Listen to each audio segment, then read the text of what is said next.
Mais je leur dis de faire, mais de faire des films, qui... D'ailleurs, vous voyez, en Amérique, il y a des jeunes qui ont fait un film fantastique, il a coûté 15 000 euros, ils ont gagné une fortune, parce qu'ils ont fait quelque chose de particulier, de personnel, ils ne se sont pas souciés du Festival de Cannes, ils n'y sont pas allés d'ailleurs.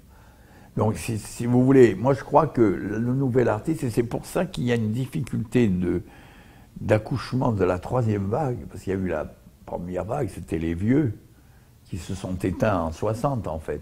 Clouzot, Tanlara, tous ces gens-là. Il y a eu la nouvelle vague, qui s'est éteinte avec Truffaut et Chabrol et tout ça, qui viennent s'éteindre en fait. C'est Romer, tous ces gens-là ont disparu maintenant. Les gens, les papes de la nouvelle vague ne sont plus que soit des vieillards, soit des morts. Et alors maintenant, on est vers la troisième vague, c'est-à-dire une nouvelle vague, et elle ne se dessine pas, parce qu'il y a des individualités, mais il n'y a pas de mouvement.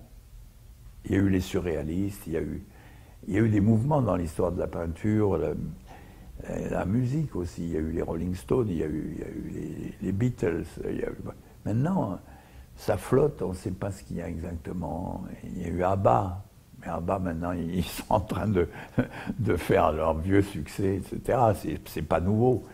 Alors, si vous voulez, aujourd'hui, les jeunes se cherchent. Et moi, je m'aperçois dans ma salle, où je présente des vieux films français, souvent des vieux films américains, eh bien, je vois arriver des jeunes. Et ces jeunes commencent, si vous voulez, à flairer qu'on les a menés en bateau pendant les 10 dernières années, les années où ils avaient entre 15 et 25 ans. Alors, ils ont vu des films qui leur ont été recommandés par d'autres jeunes gens, qui étaient dans des journaux, Express, machin, Télérama, tout ça, et on les a orientés vers un cinéma qui n'est pas le bon cinéma, qui est une espèce de cinéma... alors en plus, il y a eu le problème des cinéastes iraniens, tunisiens, qui sont des gens bien, mais il y a eu la mode. Alors on pourrait dire que la troisième vague aujourd'hui, c'est des étrangers, c'est une vague d'étrangers. C'est-à-dire c'est les Iraniens, les Coréens, les Chinois, les Brésiliens, les Africains.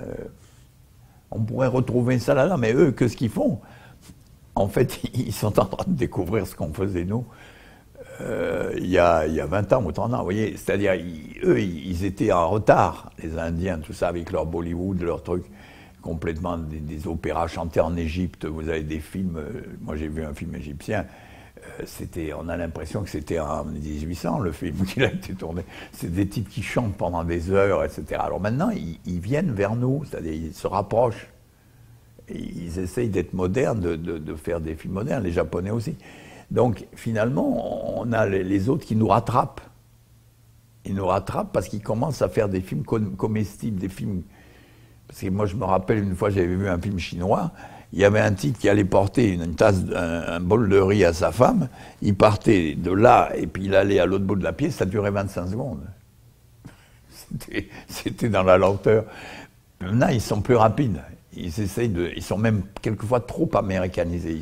Ils se sont développés à la vitesse grand V et leurs films sont beaucoup plus rapides.